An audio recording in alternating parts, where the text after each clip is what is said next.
Germany, 1937. In only 4 years, and by imposing his national economic policies by brute force, Adolf Hitler appears to be fulfilling his promise of returning Germany to prosperity. Germany in 1933 is economically on its back. There are more than 6 million unemployed people, and unemployment has reached nearly a third of the German population. When Hitler takes power in 1933, he makes a promise to the German people that this will be his first priority. The Nazis had reaped the rewards of the global economic recovery and relied on common-sense protectionist policies designed to prioritize homegrown German manufacturing while instituting military rearmament on a massive scale. I don't know of any industrialist or business that didn't support rearmament. And indeed, you could say something that most patriotic Germans would do. You've got what looks like economic growth, political stability, and you've got a country that's starting to look like it's being well run, well managed. But there was an altogether more sinister side to this economic recovery: the use of the notorious Nuremberg racial laws to seize Jewish-owned businesses and property for the Nazi state. The Nazis and their collaborators benefited from Aryanization, which was a widespread theft of Jewish property and assets. Even as Germany was basking in the glow of her newfound confidence, Hitler and his cronies were busy selling her soul.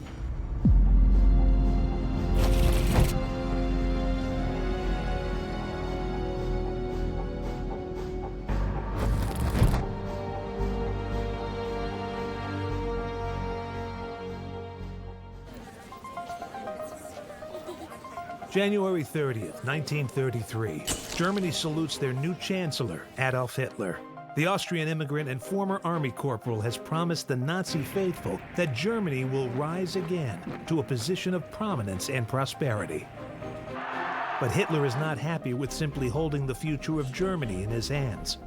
He wants to control all of Europe, and maybe the entire world. When Hitler comes to power, he decides to call a general election, because he wants to see if he can get enough Reichstag deputies to introduce an enabling act. The enabling act is to try and get rid of democracy. Then he will have all of the powers that Parliament used to have in his own hands. He wanted absolute power, but to get it, he needed money, lots of it. On February 20th, 1933, Hermann Göring, the president of the Reichstag, called 25 of the most prominent industrialists and financiers in Germany to attend a secret meeting with Hitler at his official residence to discuss the financing of the Nazis' general election campaign. Now, you've got some really, really significant figures at this meeting. You've got Gustav Krupp, Fritz von Opel, Georg von Schnitzler, Albert Wörgler. These are seriously big, impressive players. After Göring opened the meeting and made the introductions, Hitler took over and did what he did best. He flattered and cajoled his audience and made sure they knew he was about to make life considerably easier for all of them, as long as they went along with his plans and lined his pockets.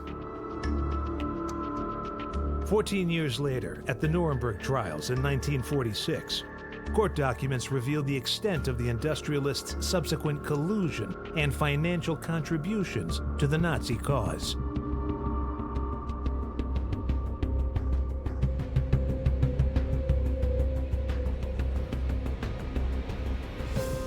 The amounts contributed by the participants in the meeting of 20th February 1933 at Göring's house were paid by them to the bankers, Delbrück, Schickler and Company, to the credit of an account Nationale Treuhand. It was arranged that I was entitled to dispose of this account, which I administered as a trustee. I disposed of the amounts of this account by writing out checks to Mr. Hess. I do not know what Mr. Hess actually did with the money. With the millions of Deutschmarks transferred by Schacht to Nazi deputy leader Rudolf Hess, the NSDAP could embark upon its general election campaign, confident of the victory which would give them the votes to pass the Enabling Act and assume absolute power. That campaign was marked by the burning of the Reichstag, an event that was blamed on the communists and used as a pretext by Hitler to outlaw them.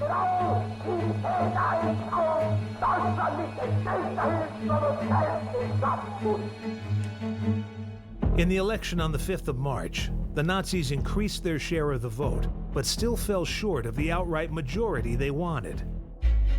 They would need to bargain their way to a coalition in the Reichstag, so keeping the party coffers full was more vital than ever. As a reward for his services as intermediary with Germany's leading industrialists and bankers, Schacht was invited to reoccupy his post as president of the Reichsbank.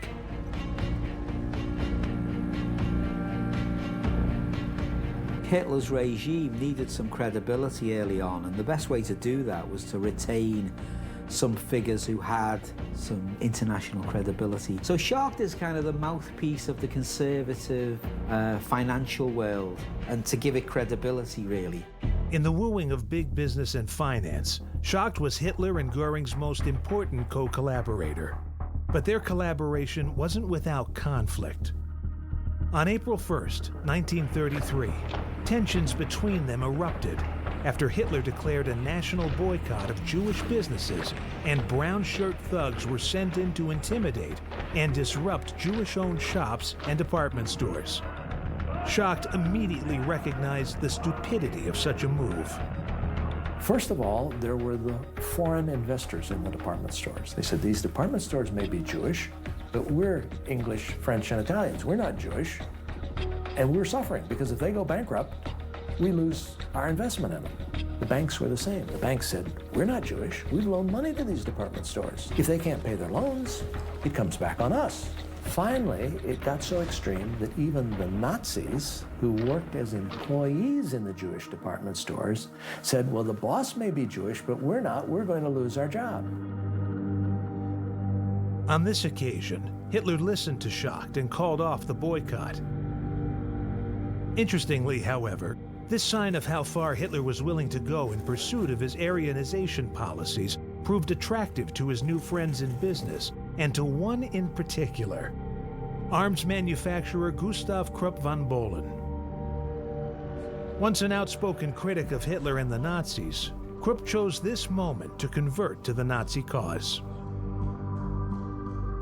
In 1918, when a new defeat was coming, the Krupps and other industrialists were very good getting their patents and their engineers out of Germany and getting them to Spain, to Sweden, to the neutral countries. And they even experimented with new weapons in communist Russia. Ja, es gab schon in der Weimarer Republik ein geheimes Kooperationsabkommen zwischen der Reichswehr und der sowjetischen Armee. Das heißt, in der Sowjetunion wurden damals auch Kriegsflugzeuge und Panzer ausprobiert, die das Deutsche Reich laut dem Versailler Vertrag gar nicht produzieren durfte.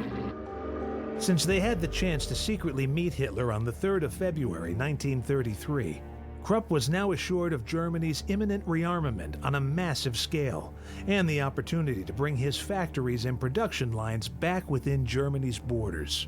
A few days after Hitler comes to power, he gives a speech to a group of army figures. So he lays out quite clearly, and he says, you know, the #1 priority of my government is rearmament, and the army will have the biggest place in my government. Ja, die deutsche Wirtschaftselite war sehr beruhigt darüber, dass Hitler die Autonomie der Wirtschaft, da vor allen Dingen vor jetzt knappe Güter, wie beispielsweise solange seine eigenen Interessen als Unternehmer dadurch nicht gefährdet wurden. Und das waren sie. Nämlich also Krupp gehörte auch als, kann man sagen, Stahl- und Rüstungskonzern auch zu denjenigen, die von den steigenden Reichsausgaben für Rüstung profitierten. Gustav Krupp had already donated 1 million marks to the Nazi electoral campaign as a sign of his goodwill. Now he wanted to go further. He revealed to Hitler that his industries were ready to rearm Germany and further contribute to the NSDAP without any conditions attached other than the ability to serve and support Hitler's Reich. This was the beginning of the Faustian pact between the Nazi elite, big business, and the German army, which would control the Third Reich for the duration of its doomed tenure.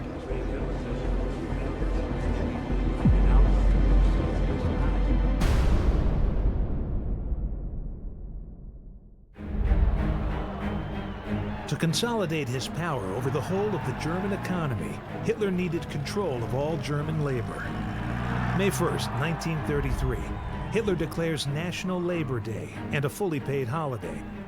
All over Germany, trade unions organized massive demonstrations to celebrate this event, grateful that the new regime was supporting its members.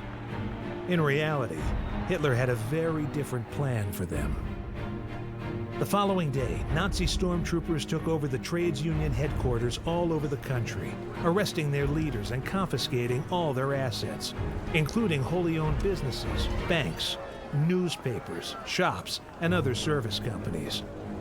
In all, assets worth more than 180 million marks were confiscated, making it one of the most profitable operations for the Nazi regime in peacetime. The man behind this operation was Hitler's new labor chief, Robert Ley. Ley established a new Nazi state-run union, the German Labor Front, or DAF. Under new labor laws, German workers were only permitted membership of this Nazi-controlled union. In 1934 alone, the collected dues of the DAF made a contribution to the Nazi Party of 300 million marks. But its main responsibility was to keep organized labor under state control. Benefits, higher salaries, less working hours, and strikes ceased to be a problem for German employers, as Hitler fulfilled his promise to bring the trade unions to heel. At the same time, using their new financial muscle, the National Socialists enacted a major new public works and construction program aimed at ensuring full employment. So Hitler embarks on a number of public works projects as part of this economic recovery project that he has promised the German people. The most famous of those is the Autobahn, which is this incredibly impressive system of roads that are really unprecedented elsewhere in the world. Within a few months, Germany was barely recognizable. New modern buildings had sprung up in German cities, connected by a new revamped transport infrastructure of modern highways and railway lines, plus affordable housing for German workers and their families. The quality of life of ordinary Germans had improved significantly, and unemployment was nearly eradicated. But, as always with the Nazis, this upsurge in economic prosperity was a front for sinister activities behind the scenes. But in reality, he's thinking about the militaristic implications of this as well. Having an incredibly sophisticated road system where you can transport goods and military vehicles quickly will be incredibly important to the Second World War on the German side. There is a conspiracy there to rearm secretly against the wishes of the Allies and, of course, the conditions of the League of Nations. And Germany, you know, in the early part of 1933 is still in the League of Nations, and also it's a condition of the Treaty of Versailles. So you see there, Hitler is willing to go in a secretive world here to rearm. Needing to conduct their armament of Germany in secret, the Nazis had to find a way to conceal the cost of this vast undertaking. A new secret source of money was desperately needed. Once again, the reliable Hjalmar Schacht came up with an ingenious solution: the introduction of MIFO bills. MIFO stood for the Metallurgical Research Corporation, a shell company established by Schacht as a means by which the government could extend credit notes to German companies in return for redeemable government bonds. Wie übliche Handelswechsel aus der Wirtschaft hatten die eine Laufzeit von 3 Monaten. Das heißt, das Reich nahm dadurch praktisch Kredit auf, um damit Rüstungsaufträge zu finanzieren. Nur diese Wechsel hatten Verlängerungsscheine und konnten bis auf 5 Jahre verlängert werden, was eigentlich eine Verletzung des Wechselrechts ist. Damit konnte sich das Reich formell kurzfristig, aber de facto längerfristig verschulden, ohne dass sie diese Schuld im Reichsschuldbuch oder im Reichshaushalt ausweisen musste. MIFO's startup capital came from 4 of the country's biggest arms manufacturers, including Krupp. These German companies would not only build Germany's war machine, they would also be a major player in the march toward full employment. With his furnaces now blasting at full capacity and business booming, it was time for Gustav Krupp to show Hitler how grateful he was for his support. He established a trust fund called the Adolf Hitler Spende, into which he and his fellow industrialists could donate part of the proceeds of the rearmament campaign to the Nazis. Initially, those donations were considered voluntary. Later, however, Krupp would mandate that the donations had to equal 0.5% of a company's previous year's salaries. In its first year alone, this amounted to 30 million marks. At first, Hitler decreed that the funds set up in his name should only be used to finance the Nazi Party. When Hitler comes to power, he makes a big play of saying, I am sort of, financially clean. I will not accept the Chancellor's salary. I can draw funds from the Nazi Party, which I created, and from royalties from my book, Mein Kampf. Of course, Max Serio has made it clear that every married couple is going to get a copy of Mein Kampf, and it costs quite a lot of money. So from that, he raises a huge amount of money. He always would pull out his pockets and say, I carry no money, I have no money. He had a number of important people like Max Serio that acted as his personal trustees. And they use a device that is little known, which is a trust can be verbal. A trust does not have to be a written document. And he had verbal trusts with Max Serio, his photographer Hoffman, that handled more personal money. If Max Serio, his publisher, was Hitler's right arm when it came to his private finances, his left arm was his personal photographer Heinrich Hoffmann. Hoffmann managed Hitler's second most important source of income, his image rights.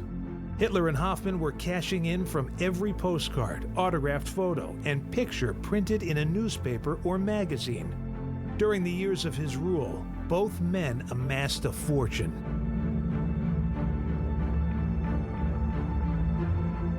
Nazi propaganda chief Joseph Goebbels filed a copyright for Hitler's name so that any city that wished to name a square or a street after the new chancellor would have to pay for the right to do so. Despite his claims of modest living, Hitler was raking in the money. In his first year in power alone, he declared for tax purposes an income of 1.2 million marks. This would be his first and last filing of his tax returns during his 13.5 years in power. A sort of hard-working civil servant in the income tax department of the German government comes to Hitler and he says, "My Führer, we can't find any tax returns for you." And Hitler introduces an immediate decree absolving himself of any criminal activity. The only thing to be said for Hitler is that he was not extravagant. He wasn't that extravagant, really. He dressed in a very sort of normal way, didn't spend loads of money, didn't have sort of massive designers designing his clothes. But there were always exceptions to the rule. In 1935, Gustav Krupp steps aside as chairman of the Adolf Hitler Spende and is replaced by Hitler's private secretary, Martin Bormann. Bormann uses the proceeds from the fund to renovate Hitler's Bavarian mountain retreat and compound, in which Bormann also maintained a residence, into a luxurious fortress that would famously become known as the Berghof. Yeah, actually, he was using this money to enhance the efficiency of his rule of Germany, hence why he wants to extend the Berghof, because it was a government centre, wasn't it? So it made sense, and of course he could say, well, the government aren't paying for this, the taxpayers aren't paying for this, I'm paying for this, and all the donations to the Adolf Hitler Fund are free. On August 3, 1934, President Paul von Hindenburg passes away. With the money now rolling in and his popularity at an all-time high, Hitler loses no time in holding a referendum to consolidate the duties of the president and chancellor of the German Republic. It's overwhelmingly passed, and Hitler is now the Führer of the Third Reich, with all the power at his disposal to launch the next phase of his plan, to restore the German Reich to its pre-Versailles borders, from which to launch a terrifying assault on the rest of Europe.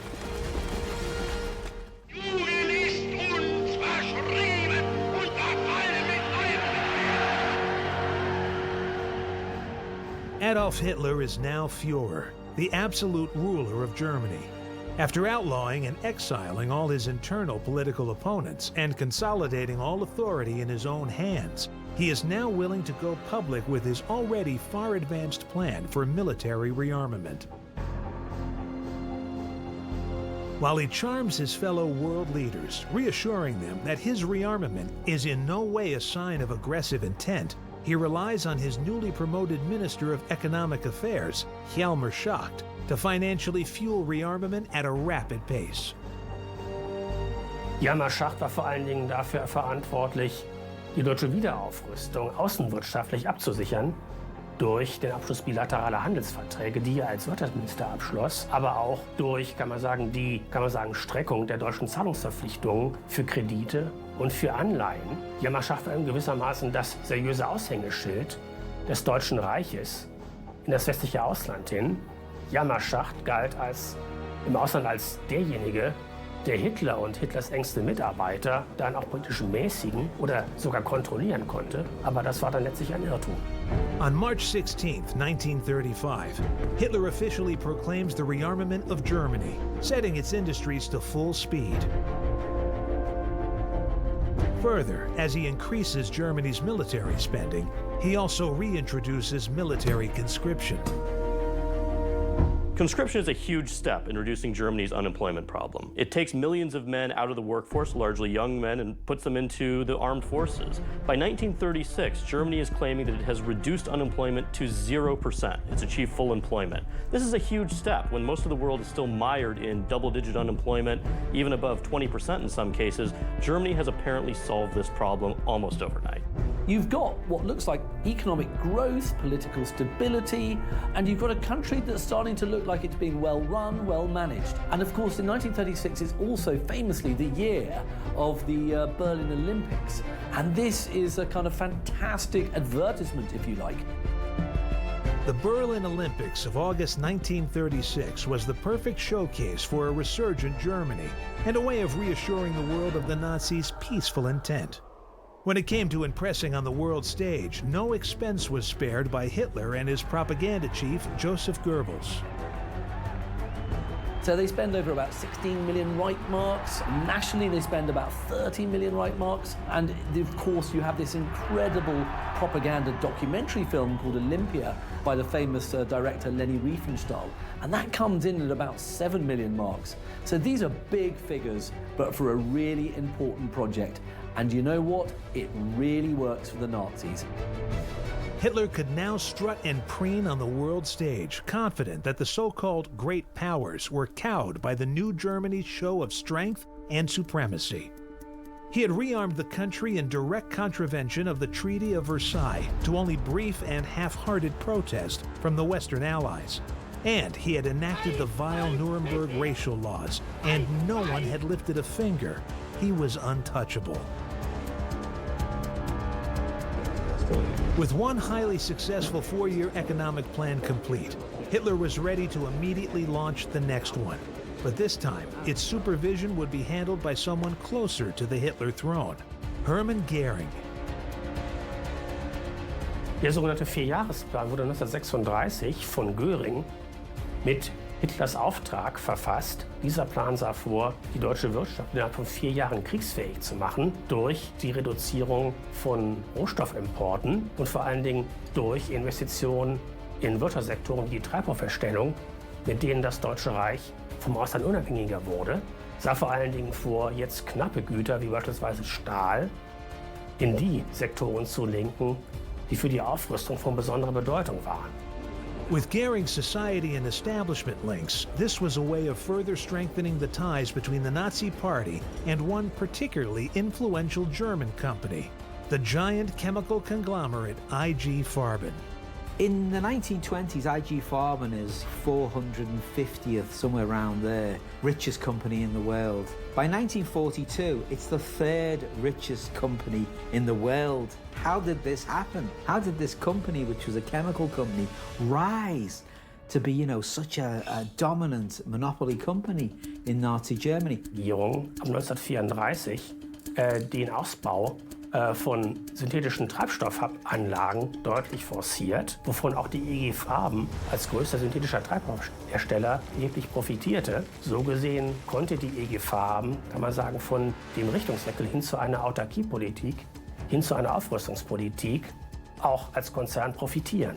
It was a chemical company, but it also made synthetic rubber, synthetic oil, and later on, it makes a pesticide called Zyklon B. Zyklon B would ultimately play a hugely significant and diabolical role in the horrors of the final solution. The relationship between IG Farben and the Nazis went back to the days before Hitler took power. when they gave financial contributions to Nazis' electoral campaigns. Some of its prominent executives were members of the party. At the secret meeting between Hitler and leading German industrialists of February 20th, 1933, the chemical cartel would be represented by leading IG Farben board member George von Schnitzler. Following that meeting, IG Farben became one of the main donors to the Nazi Party. It gives huge donations to the Adolf Hitler Fund. But there's a quid pro quo as well, because IG Farben doesn't just support Hitler from the sidelines, it insists that its directors have a National Socialist outlook, and it actually does training courses on National Socialism within its training days. So here you have a company that isn't just sort of on the sidelines here. This is a company that really gets involved with Hitler's regime. The new economic four-year plan would boost war production to unprecedented levels. But not everyone was impressed with Hermann Göring's work. Hjalmar Schacht felt that the heavyweight Nazi was stepping on his toes and using his position to enrich and promote himself as much as Germany. Whatever was successfully accomplished under the four-year plan was nothing but the continuation of measures I had inaugurated as Minister for Economic Affairs. At the end of 1937, I had linked them up with the four-year plan and with industry, when the founding of the Hermann Göring works took me completely by surprise.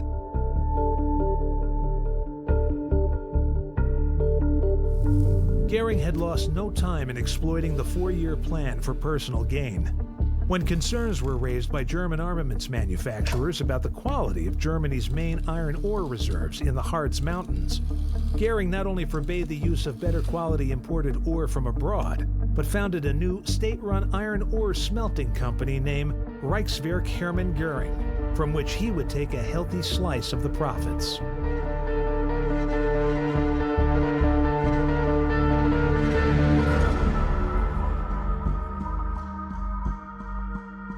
Although a number of German industrialists were concerned by Göring's megalomania and corruption, one who was not and who was profiting even more than Göring was coal and steel magnate Friedrich Flick.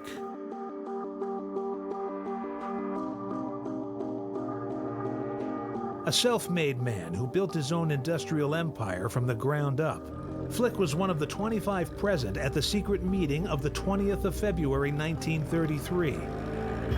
At that time, Flick contributed a donation of 100,000 marks. He would make that an annual donation. Like many other industrialists, Flick would get contracts for the governmental rearmament program.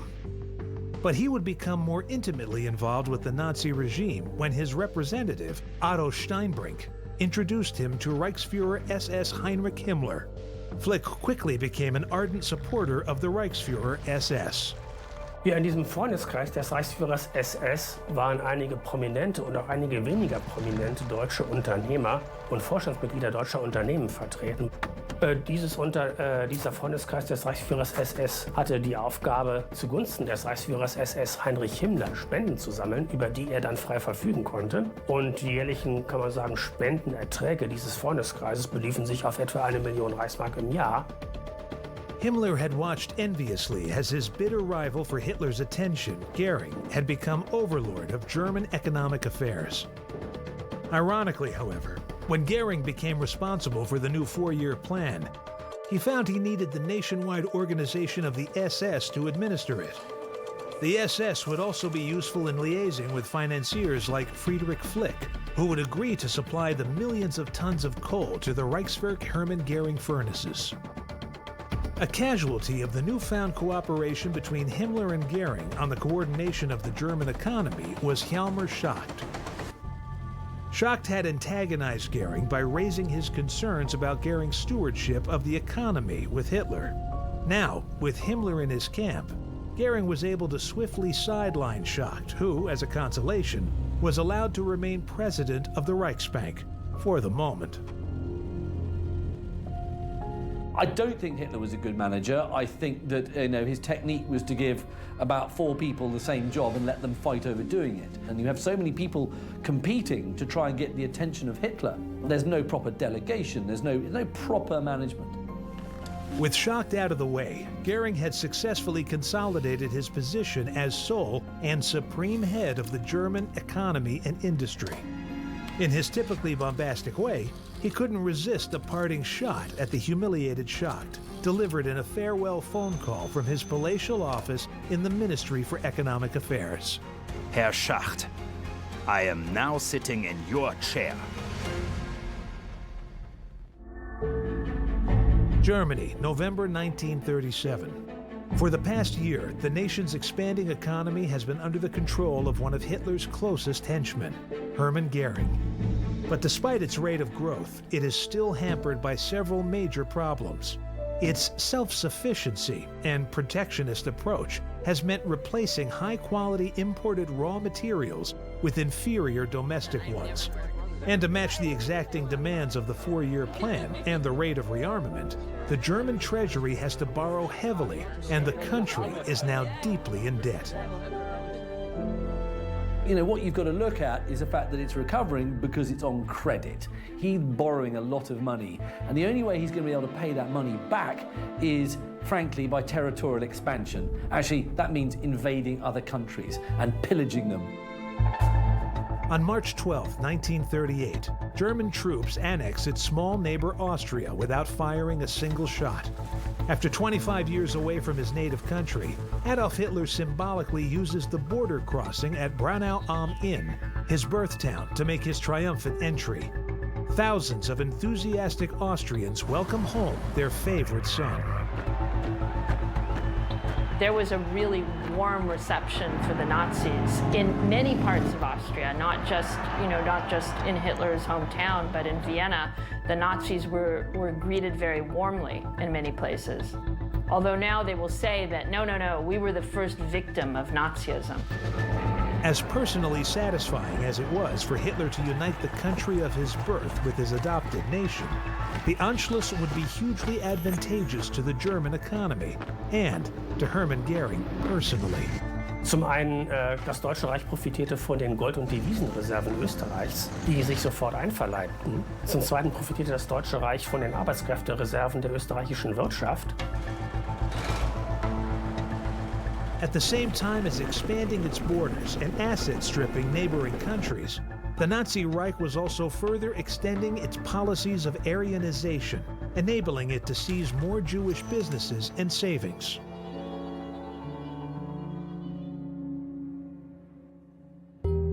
Aryanization was a very well-developed and well-orchestrated program. Adolf Eichmann had developed a very efficient strategy to essentially steal everything from Jews who wanted to leave at first Austria and then Germany.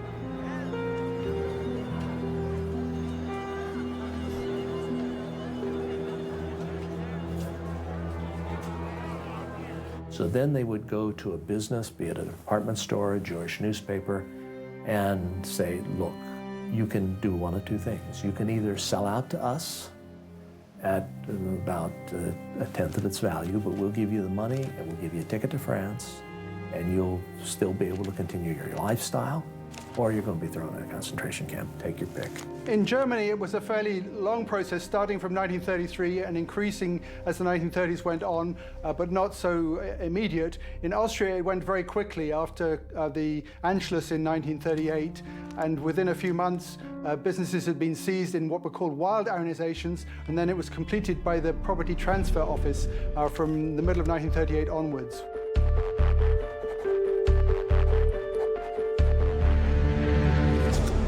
At this stage, the Nazis had not yet enacted the final solution to the Jewish question.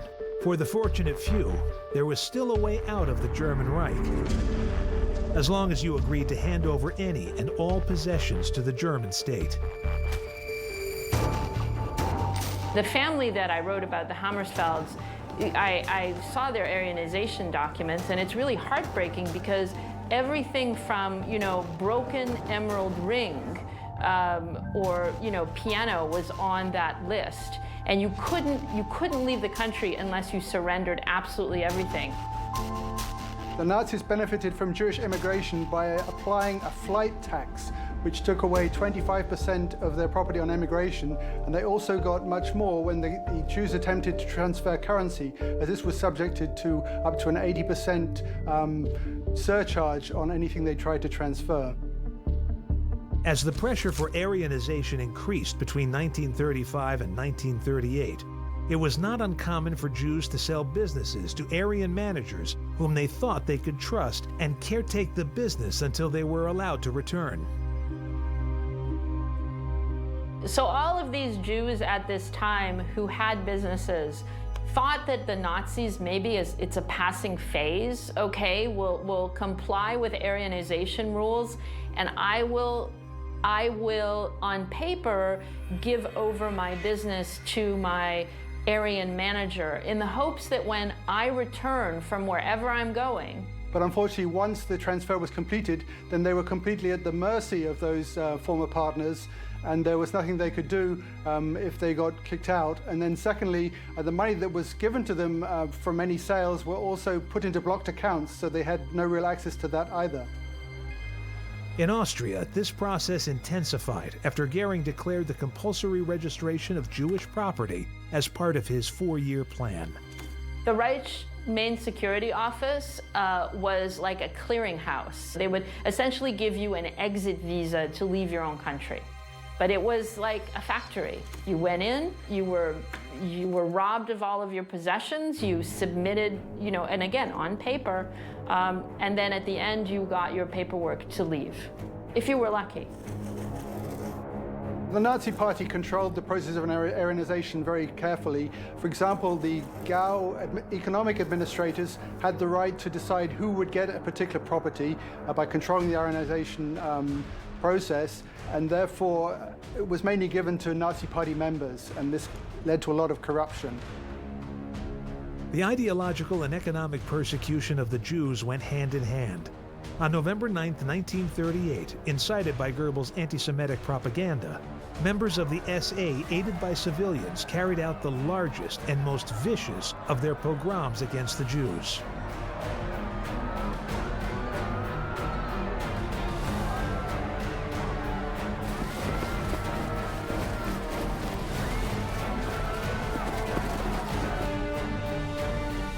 Kristallnacht, or the Night of Broken Glass.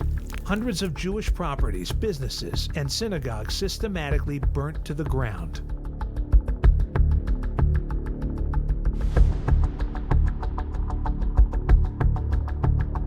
Much of the shop windows destroyed were insured by Aryan landlords that rented these shops to Jews.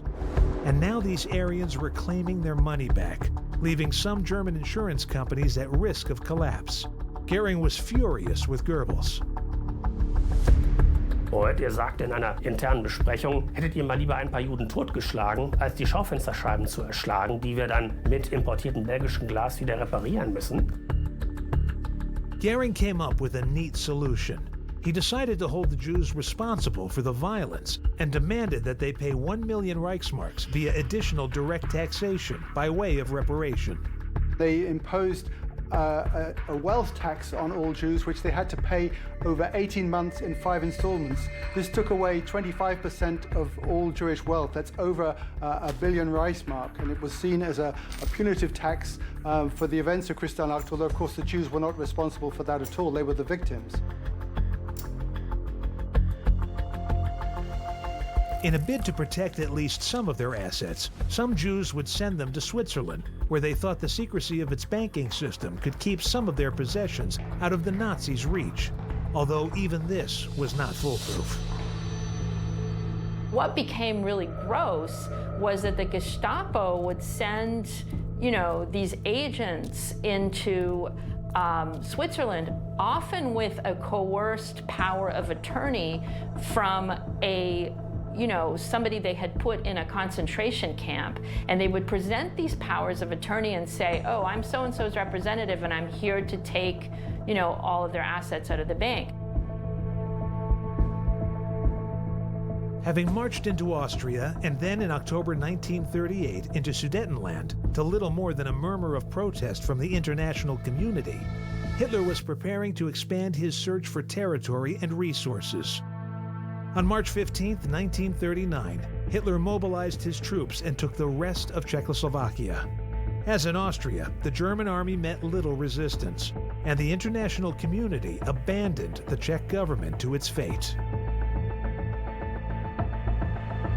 Czechoslovakia had some of the most developed industries of the former Austro-Hungarian Empire, as well as important reserves of coal in the region of Silesia, all of which were quickly seized and put under Reich control. Czechoslovakia's advanced aeronautical, armaments, and automotive industries allowed the country to have one of the most well-equipped armed forces in the interwar period. And since there was no confrontation, the Germans could confiscate a vast array of military equipment, enough to arm 30 divisions, half of the German army. But there was one thing the Reich could not immediately get hold of: the sizable Czech gold reserves. The Bank for International Settlements was a bank that was set up after the First World War to collect German reparation payments. And so each of the countries involved in that war had accounts there. In 1939, the governor of the Bank of England, Montague Norman, was a close friend of his counterpart at the Reichsbank, Hjalmar Schacht. When, only a few days after the transfer of the Czech gold reserves to the Bank of England, Schacht requested that Norman deliver the Czech gold reserves to the BIS, and for the BIS to then transfer the reserves to the Reichsbank. Norman willingly agreed. None of the other participants in the BIS dared protest. What Hitler wanted, Hitler got. You know, he was a Nazi sympathizer and he didn't protect it. So this was one of the ways that they used a bank that was set up for the purposes of collecting reparations from the Germans after the First World War. They used it in their vast money laundering web. I mean, it's actually quite brilliant what they did. Brilliant, but utterly illegal and corrupt. By the summer of 1939, Adolf Hitler was the absolute ruler of a Reich that was expanding, unopposed, across Europe. He had been aided and abetted by a slavishly corrupt inner circle, unscrupulous industrialists and financiers, and the growing might of the German armed forces. Not that Hitler is controlled by the army or by big business. He's always a free agent in that cartel. But of course, they have an enormous amount of weight at certain points in influencing his policies. They don't control his policies. Hitler's not the puppet of the army or the puppet of big business, but he's a partner with them. But despite the rapacious growth of its economy, the German Reich's financial and trade deficit had ballooned to unimaginable proportions. To satisfy the monster he had created, Hitler would need to expand Germany's borders much further and steal much more.